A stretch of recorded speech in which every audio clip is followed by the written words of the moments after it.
outspoken about the things that I believe in.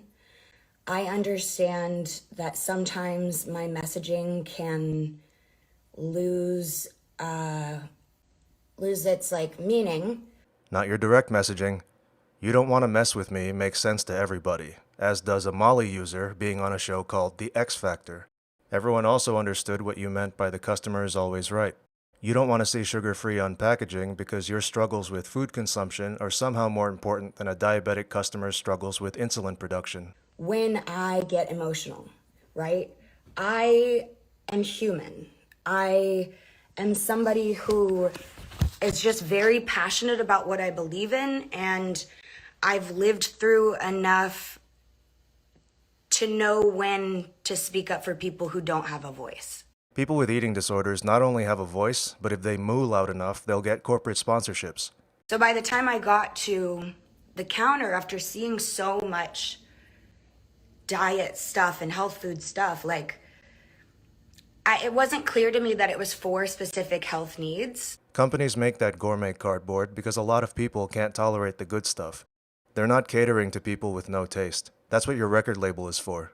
And so I didn't know that. I just took it as, okay, I'm going into a froyo shop, I'm seeing sugar-free, I'm seeing this and that. If there was a sign that said celiac, vegan. And this is what food labels are for. I would have understood. That would have been clear messaging to me. I'm willing to talk to this froyo shop to help get the messaging right. The Big Chill has been in business since 1986. Unless you'll let them tell you how to cook smack, you shouldn't tell them how to arrange their store. A lot of people who have struggled with anorexia, I myself, froyo was something that I would go to because it was low in calorie and it just felt safe to me. I know that people struggle with froyo, with eating disorders. So that's why I'm super sensitive when I walk into a froyo place and I see diet stuff. I'm gonna be protective. Feel safe seeing low-calorie froyo. Feel attacked seeing sugar-free cookies. Pick both. And I'm passionate, so I'm sorry that I got the messaging wrong. I'm sorry that I may have disappointed some people, but I'm not coming after a small business as someone with a lot of followers. That's not what I'm doing here. It's not, because you tried it and failed, like staying sober. Global weight loss companies promote diet culture far more than a small business with a basket of bland cookies at the counter ever could. Why not use your voice to go after them? I will do whatever I can to work with this froyo shop if they want to help align the messaging to where I feel safe going in there and I can eat the froyo that I went in there for. I will work with them on that. That is something I'm dedicated to do because I want to make LA and this whole country a safer, and this whole fucking world, a safer environment. People with eating disorders should be able to go in and feel safe wherever they go to eat. Safe from what? Are the refrigerators attacking you? Because that only happens when you're high on meth. Oh, I forgot who I was talking to. That's all I'm asking. Literally all I'm asking. So I'm so sorry if it got misconstrued. What an apology. She forgot that some people have dietary restrictions, and she explained that she almost ended someone's livelihood for the greater good. Whatever her goals were, she failed miserably at achieving them. She didn't teach anybody about managing food intake, and her free publicity enriched the frozen yogurt shop that she thought was evil not long ago.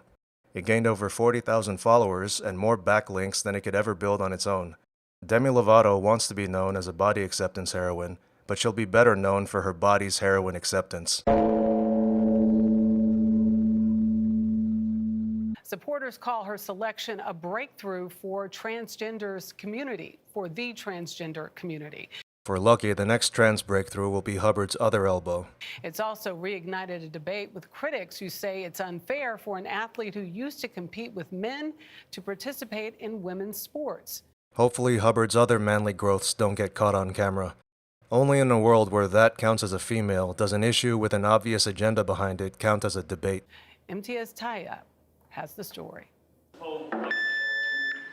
For the headline-making and barrier-breaking weightlifter, all she wants to do is compete. I am who I am. That feel when he can't beat Pluto, so he competes with olive oil because Popeye's chicken. I'm not here to change the world. I just want to, be me and just, yeah, do what I do. He doesn't want to change the world, just the world leaderboard. In a recent interview, Tracy Lambrich, another New Zealand weightlifter, recounted how her coach told her in 2017 that Hubbard broke all of her national records and that she'd have to either compete in a lower weight class or retire. Lambrich competed in a lower weight class, then retired to avoid accommodating the cheater who stole her glory. As the 7th-ranked weightlifter in the over 87-kilo women's class, Hubbard isn't quite good enough to change the world, but might be good enough to end your career. Mellifluous. 43-year-old Laurel Hubbard, Feminine. who transitioned from male to female in 2012, is considered a serious medal contender after being selected to represent her home country, New Zealand, at the Tokyo Games. She is a very dedicated and resilient athlete, and on behalf of Laurel, I would like to say how honoured she is to be in the team. This is like Lori Loughlin's kids feeling honored to get into USC. Under the rules, those who transition from male to female can compete in the women's category as long as their testosterone was kept below a certain level for at least a year. To learn about the impact that the IOC guidelines have on the medal-seeking queen, we turn to Kingseeker Frempt. Joanna Harper, a medical physicist and competitive runner, who is also trans, helped advise the IOC on its guidelines. Pre-transition and post-transition, did that change your ability to be a competitive athlete? When I transitioned, within 9 months of hormone therapy, I was running 12% slower. That's the difference between serious male athletes and serious female athletes. Harper's got an Adam's apple orchard, and he could still beat women's times even though he ran 12% slower than he did before transitioning. The easier to beat marks, even with the performance hit, are why so many trans women try to compete with women at all. Is it fair? The absolute answer to that question is still not certain. We need a lot more data before we can come to an absolute conclusion on that. Maybe leave the rules in their original fair state until you find out? For those opposed to Hubbard's inclusion in the Games, her competitive advantage over other women is certain.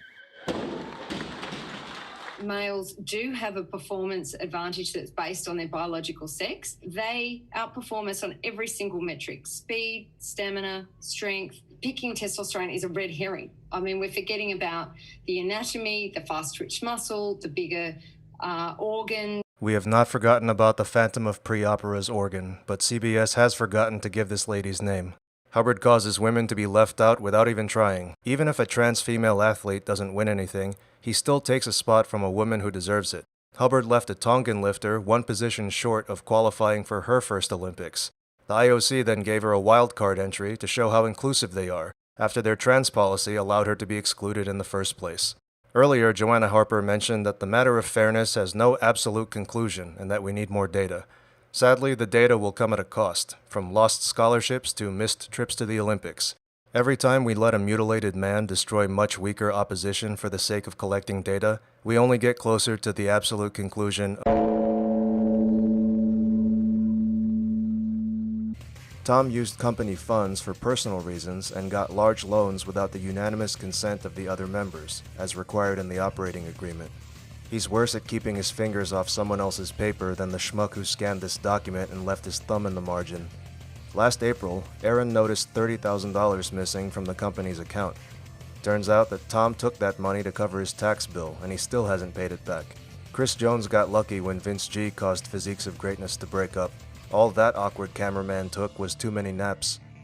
In addition, he took about $120,000 from the business for his own use, and took out business loans for about $180,000, all without authorization. Instead of spending any of that money on therapy, the man-child bought, among other things, an $8,000 trampoline. Tom Boyden, you mean Tom Hanks from Big? Finally, he bet much of the company's funds in his poker matches and even staked his poker player friend. The majority owner of Grip Genie was like Aladdin, a thief with a monkey on his back. Juji also filed a restraining order against Tom, who's apparently prone to fits of rage. In addition to throwing tantrums when he's not in the spotlight, he got in a gym manager's face for calling him a cameraman and yelled at someone because he stopped filming to give Juji a spot. This dude needs to bounce in a padded room, not on a trampoline.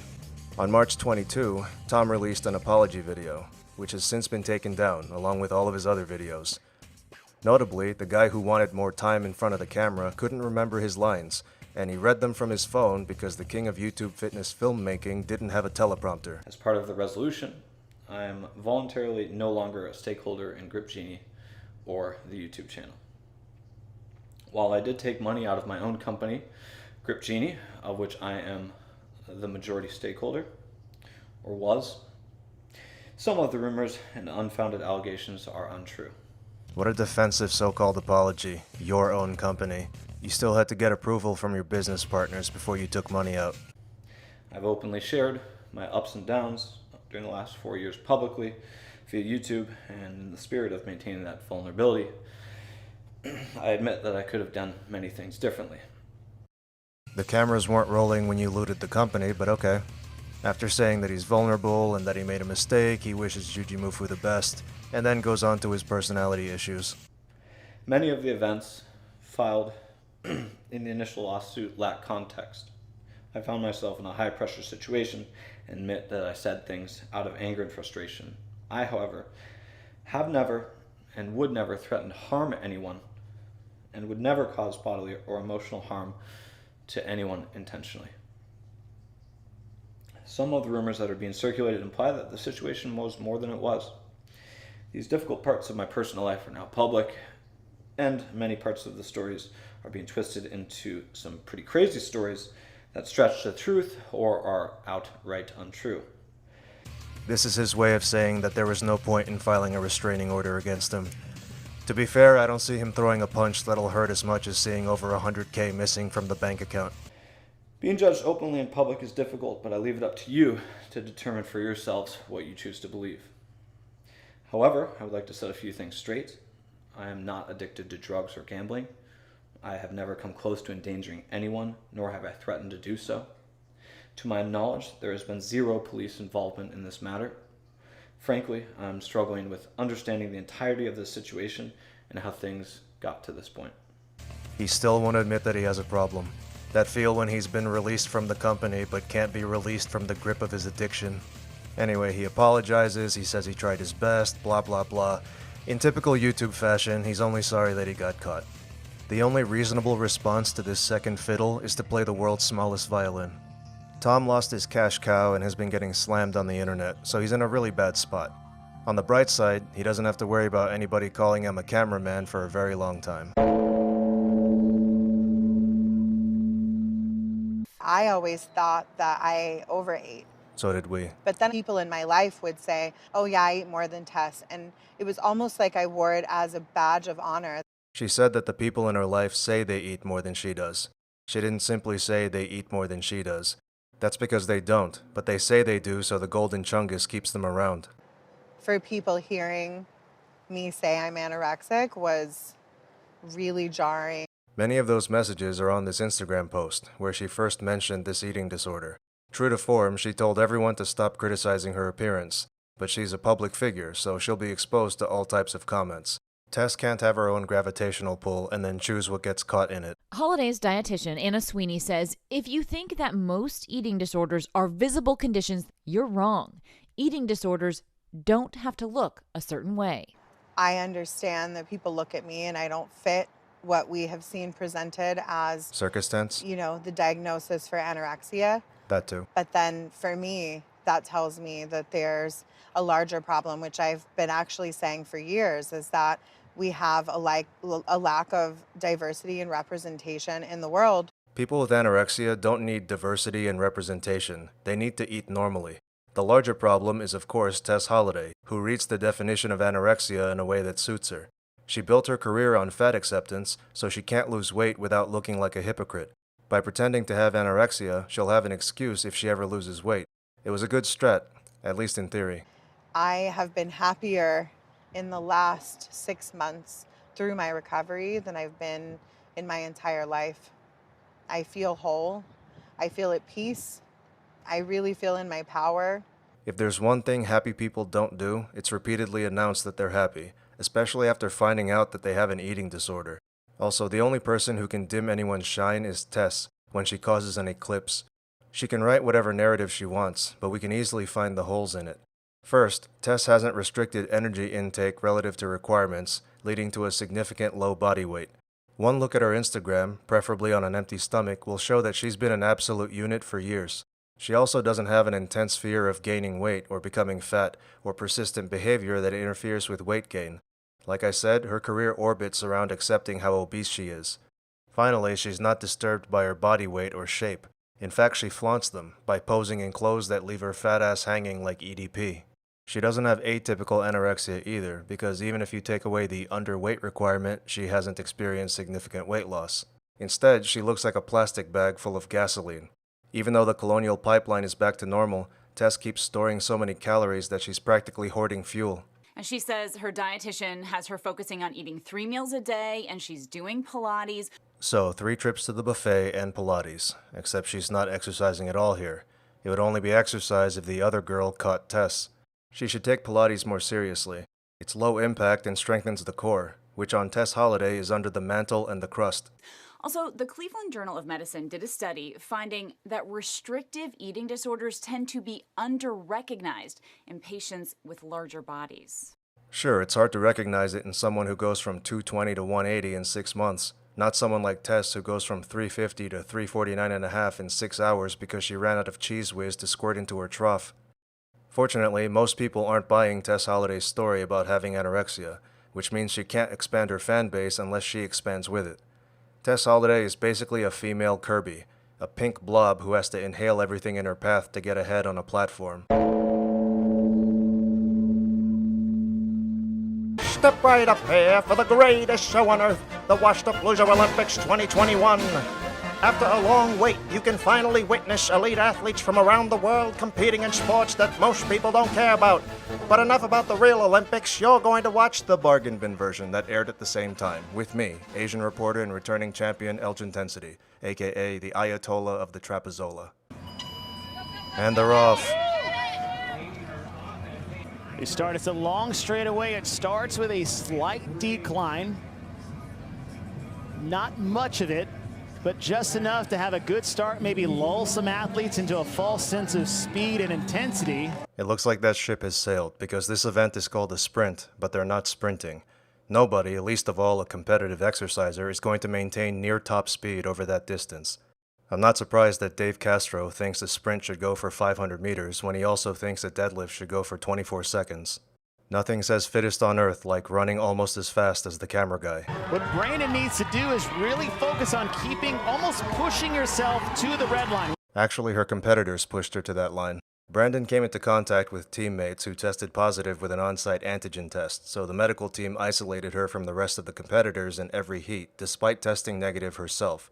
That same team allowed those other 3 to run with her out of solidarity. All they did was push her to run ahead of them and isolate anyway, which brings new meaning to lax adherence to COVID precautions contributing to a surge. And as tight as this event is, as Haley Adams fails, tells us to watch her heart rate, doesn't post it when it counts. Then again, it wouldn't really matter because excessive hand motion may cause the strap to move against the skin, making it difficult to detect true HR. If she had upward elbow motion during that clean, then the girl who got a whoop might not have gotten a whoopin'. And now Catherine David's daughter. David's daughter struggling, won't be able to hit it. I'm going to need a brainwave readout from the media team for making the main feed look like the StarCraft minimap. Much better. Lifting has been her weak link for so long that she should dump her coach next. I get that a team can feel like a family, but she's raising dead weight ugly as a motherfucker like Chris Chan. Oh, Haley's gonna go for it.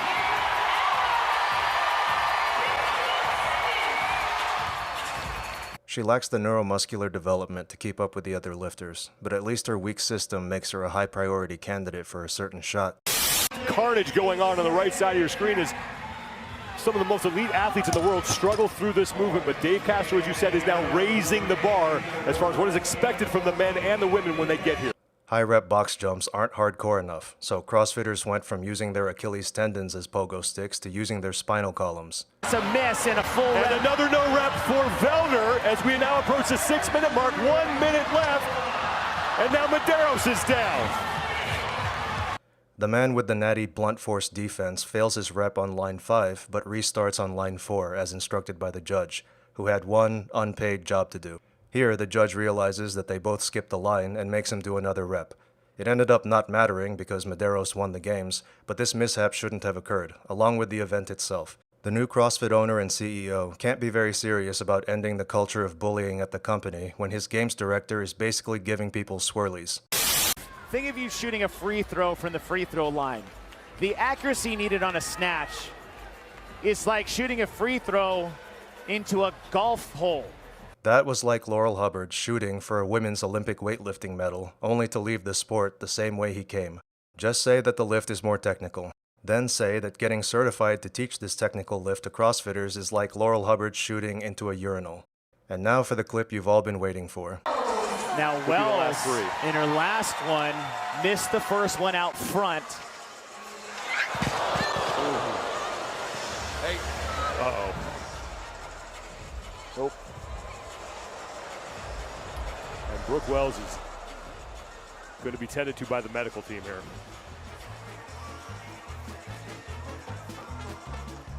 Shooting a ball in a hole, you mean shooting pain up her arm? A lot of people got upset at anybody who reposted this footage, but let's get one thing straight. Unlike her elbow. Most of us didn't have a problem with the videos and memes of Conor McGregor's leg snap not long ago. If you're okay with a video of him sustaining an MMA injury, then you should be okay with a video of Brooke Wells essentially getting arm-barred. She might have lost a funny bone, but some of you never had one. The medical team is so desensitized to CrossFitters dropping barbells on themselves that it took them a while to respond, but one of them eventually moved the arm back into place and put Humpty Dump Truck back together again. Notably, she started wearing a compression sleeve that day, but she attempted the weight anyway. I guess there's no reason to hit the brakes when you can always try out for the adaptive division. Injuries are part of sports, but moronic injuries are part of pseudo-sports that call for maxing out on a technical lift after 11 events with short rest times and weights that you can't choose. The most Olympic thing about this farce is the fact that she's using her platform to cry for attention with a dramatically bent joint. The only reason to watch the CrossFit Games instead of the Olympics is that you probably won't see self-absorbed athletes acting stunning and brave, just impact-absorbing clowns getting stunned and caved. An unusually high number of CrossFitters, some of whom were lucky enough not to be on camera, withdrew from the Games this year due to injuries, but CrossFitters are still going to program and attempt these circus acts. CrossFit is not only a bargain bin version of Olympic sports, but a more dangerous variant that spreads across the globe. Zero! Every once in a while we make some good friends. So I'd like to dedicate this next one to a good friend of mine, Elgin Moniz, aka Trappy Davis Jr. Everybody drugs their body sometime. Everybody tries the gear somehow. Something in my lips just told me my sometime was now.